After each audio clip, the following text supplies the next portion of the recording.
Good morning and welcome to Walk Before You Run. Today we're going to look at Numbers 11. We've been studying this book at church and I just found some things in it that I love for myself.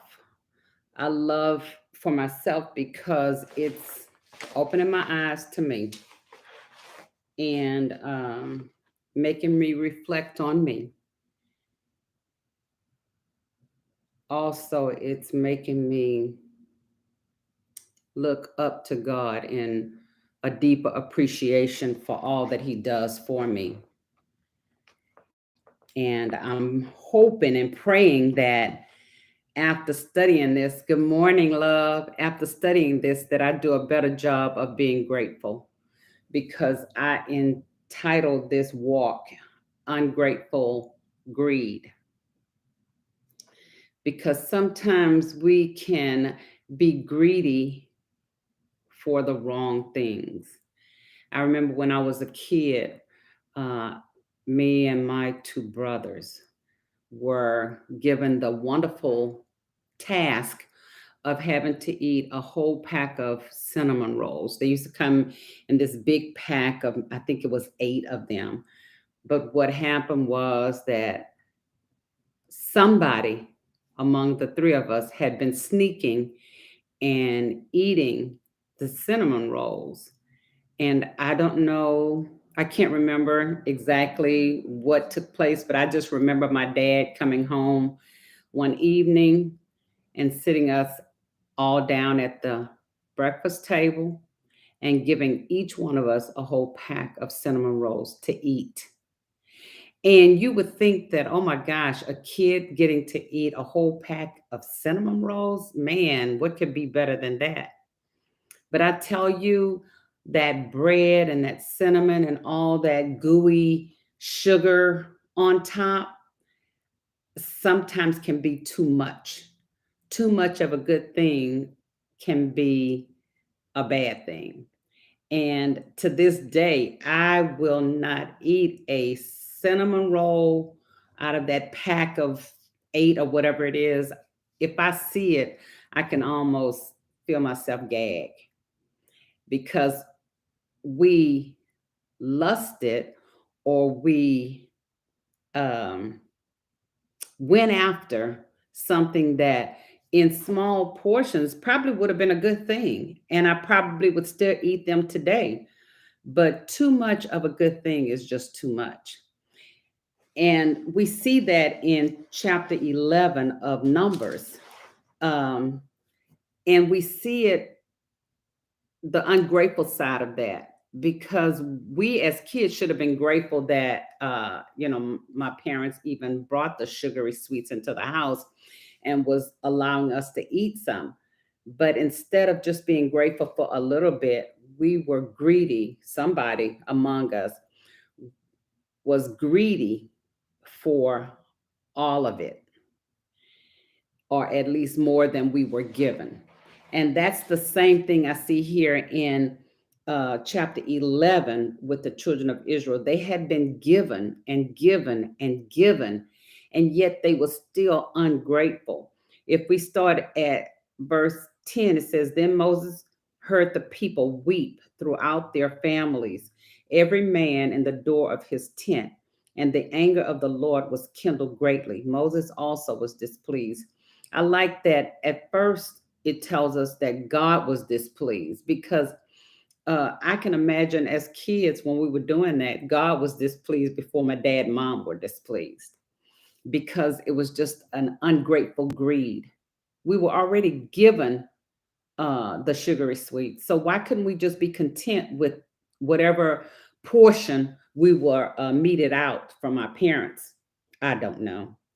But the same I see is here with the children of Israel. Why weren't they grateful for what God was giving them? Because He truly was looking out for them, taking care of their needs. And when we get to verse 12, I'm going to tell you just how much God was taking care of their needs. Verse 11 says, And Moses said unto the Lord, Wherefore hast thou afflicted thy servant? And wherefore have I not found favor in thy sight, that thou layest the burden of all this people upon me? Moses, in a sense, is complaining too. Now, we talk about the children of Israel complaining, but Moses was doing a little complaining himself. But at least he was complaining to the right person. 12 says, have I conceived all this people? Have I begotten them, that thou shouldest say unto me, carry them in thy bosom, as a nursing father beareth the sucking child, unto the land which thou swearest unto their fathers? So, I like the word that Moses uses for what he sees God is, because that's what he's saying. In essence, he's saying, God, these are your people. The caring that you want me to do is what you would do. I'm not you, and I cannot do for them what you can do for them. I cannot care for them like you would care for them. And I like this analogy, or this word that he uses for God. He says, carry them in thy bosom, as a nursing father beareth the sucking child. Now, when you have a child, a sucking child, a nursing child, they depend on the parent for everything, for food, for clothes, for shelter, for protection, for love, for caress, cuddling. They depend on the parent for everything. And they don't even, at that time, think that they can do it on their own. Now, when they become a toddler, they feel like they can do it all. But as a nursing baby, the nursing baby looks to the parent for everything. And that parent cares for that child with love, protection, caring, caressing. And that's what God is. He protects us, he cares for us, he gives us all of our needs according to his riches in glory. And I like that picture that Moses paints of God, of who he is, and Moses recognizing that, I see your greatness, God, and I'm not there yet. And so that's a good lesson for us, to look at God's greatness and recognize and realize that we're not there yet. We are not God. Um, we don't possess the capacity to have the love for others and even ourselves like he has for us, because his love for us is immeasurable, and it takes care of all our needs. The only thing that God requires from us is obedience and faith. And if we do those two things, then we can be like a sucking baby and totally depend on him, knowing that he's going to take care of our needs. That baby looks to that parent, knowing that that parent is going to take care of their needs. When that baby cries out, that baby knows that parent is coming. That baby is hungry, and they let it be known that parent is going to take care of that hunger. And so the children of Israel were hungry, but they were more than hungry. They were greedy, because they had their needs taken care of. God had taken care of them even before they got to the place where they are at this time during Numbers 11. Because when they cried out to him in Egypt, he heard their cry, and he provided for them a way out of their bondage. And he gets them out, and now they are complaining about what he is doing for them, even though they are not wanting for anything. Verse 13 says, whence should I have flesh to give unto all this people? For they weep unto me, saying, give us flesh that we may eat. Moses says, I am not able to bear all this people alone because it is just too heavy for me. And I love when you go to God with a problem, he has a solution already waiting for you. And he had one waiting for Moses. He told him, go and gather me 70 elders of the camp. And the elders were supposed to stand before the tabernacle, and God was going to put on them the same spirit that he had put on Moses, so that they would be able to be men who could discern and be um, a judge of issues. Um, uh, I looked up the word elder, and I looked in different places. I looked where we would define it today, and then I looked at what was the meaning of the word elder back during this time that we're in as we walk through the word. But I read that it says an elder is a person clothed with authority and entitled to respect and reverence, a person who is valued for wisdom and holds a position of responsibility and authority, men of wisdom, older, prudent, wise, probably of those his father-in-law Jethro had told him to go and get in Exodus 18. But these elders were to go to the tabernacle. So these wise men were supposed to go to the tabernacle. And let's keep reading. It says, and the Lord spake unto Moses, and we're in verse 16. Spake unto Moses, gather unto me 70 men of elders of Israel, whom thou knowest to be the elders of the people. Go and get these men, bring them to me. Go look and gather these men. You know they are wise because you've seen how they handle situations among the people.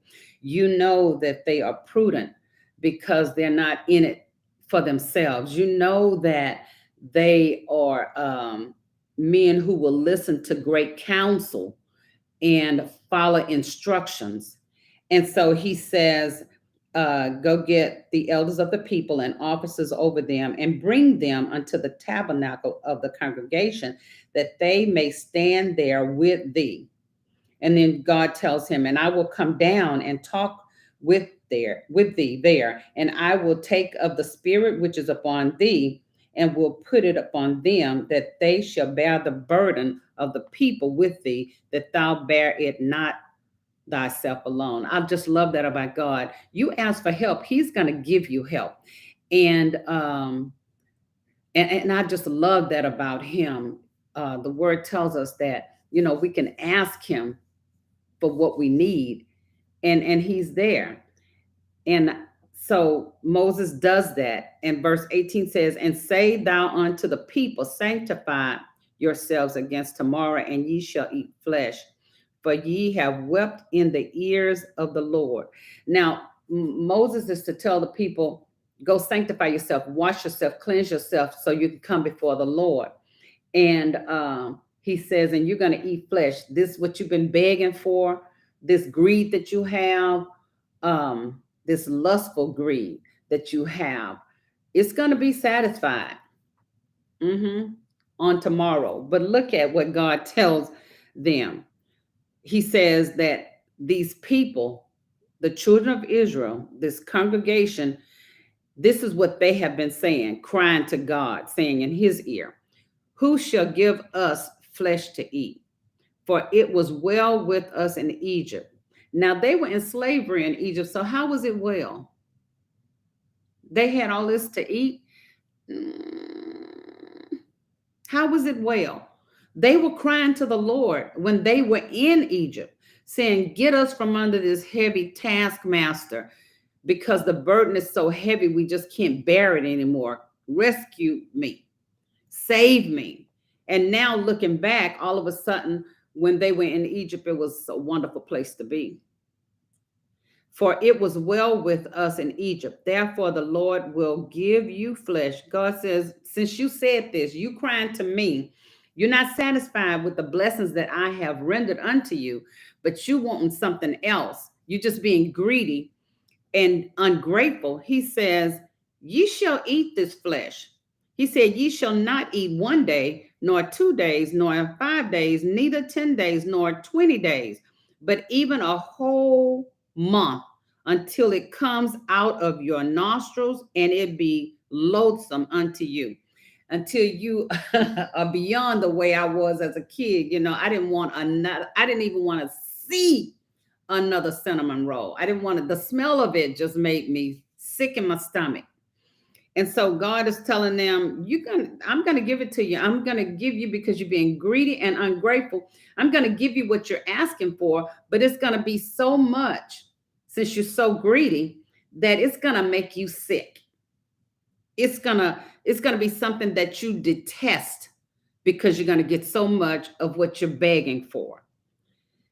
He goes on to say, because that ye have despised the Lord which is among you, and have wept before him, saying, why came we forth out of Egypt? You're complaining to the person I sent you to bring you out of what you were complaining about at first. And now you're complaining to him about the blessing that I have given you. He said, okay, I'm going to give you what you're asking for, but you're going to realize that you don't really want what you're asking for. The word tells us that God's thoughts are higher than our thoughts, far beyond what we can even imagine. And so it would be prudent for us to trust him in what he gives us, because he knows what's down the road. He can see beyond today. And so it would be the best thing for us if we lean and depend on him, trust in him with all our heart, lean not to our own understanding. I heard my sister say that yesterday. But acknowledge him, not just realizing that he's there because they realized God was there, but to know that he has our best interest at heart, and he will take care of us. And we need to do that and not be this ungrateful, greedy person that we can be. It says, and but even a whole month, until it comes out of your nostrils, and it be loathsome unto you, because that ye have despised the Lord which is among you, and have wept before him, saying, why came we forth out of Egypt? And Moses said that the people among whom I am, it's a whole bunch of us, and you're saying that you're going to give us that much meat. He said, God, what are you going to do? Slaughter all of the cattle that we have, take all the fish out of the ocean, and feed them? It kind of reminds me of Jesus on the hillside, when the disciples were looking at all the people and saying, how are we going to feed all these folks? Jesus, you talking about tell them to sit down. They need to go home and eat. But God can do uh, amazing things. He can do the impossible if we just believe, follow, and obey. Skip down to 25. It says, and the Lord came down in a cloud and spake unto him, talking about Moses, and took of the spirit that was upon him, the spirit that he had given Moses, and gave it unto the 70 elders. And it came to pass that when the spirit rested upon them, they prophesied and did not cease. So they were able to talk to the people of God as Moses has spoken to the people of God from God. But there remained two of the men in the camp. The name of the one was Eldad, and the name of the other was Medad. And the spirit rested upon them, and they were of them that were written, but went not out unto the tabernacle, and they prophesied in the camp. I'm going to talk about that the next time, because I want to take that and talk about some more. But today I just wanted us to walk through the word of God and just think about ungrateful greed. And let us do some self-reflecting, and let's do some self-purging, and some redirecting of our thoughts, and trust God to give us what is best for us, and not be so greedy and so ungrateful because his blessings are truly amazing. Thank you for joining me this morning. I know we kind of walked a while this morning, but thank you for joining me. And go back and walk through this chapter yourself because God might speak a different word to you. And always remember that we are all blessed so that we can be a what? You got it, a blessing to someone else. I'll see you next time.